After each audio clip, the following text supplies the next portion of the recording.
Welcome my dear students. আজি আমি শিকিম prime and composite number. Prime মানে হৈছে মৌলিক সংখ্যা আৰু composite মানে হৈছে যৌগিক সংখ্যা। আমি ফাৰ্ষ্টতে লিখি লম prime versus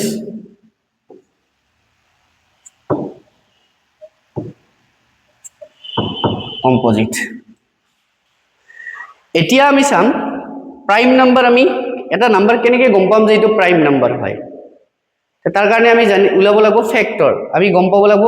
নাম্বাৰটোৰ ফ্যাক্টৰ কেইটা যদি দুটা ফ্যাক্টৰ থাকে তেতিয়া হলে এই নাম্বাৰটো হ'ব প্ৰাইম নাম্বাৰ আৰু যদি দুটাতকৈ বেছি ফ্যাক্টৰ থাকে তেতিয়া হলে এটো হ'ব কম্পোজিট বা যৌগিক সংখ্যা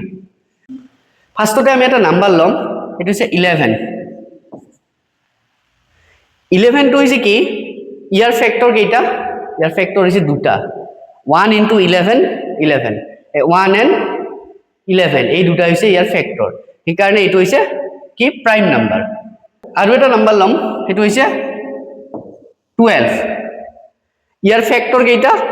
ইয়াৰ ফ্যাক্টৰ হৈছে 6টা 6টা ফ্যাক্টৰ থাকে ফ্যাক্টৰ কেইটা হৈছে 1 2 3 4 6 and 12 আৰু ইয়াতে দুটাতকৈ বেছি ফ্যাক্টৰ থাকাৰ কাৰণে এটো কি হৈছে কম্পোজিট নাম্বাৰ বা যৌগিক সংখ্যা আমি এনেকৈ মৌলিক সংখ্যা আৰু যৌগিক সংখ্যা চিনাক্ত কৰিব পাৰো বা উলিয়াব পাৰো আজিলৈ ধন্যবাদ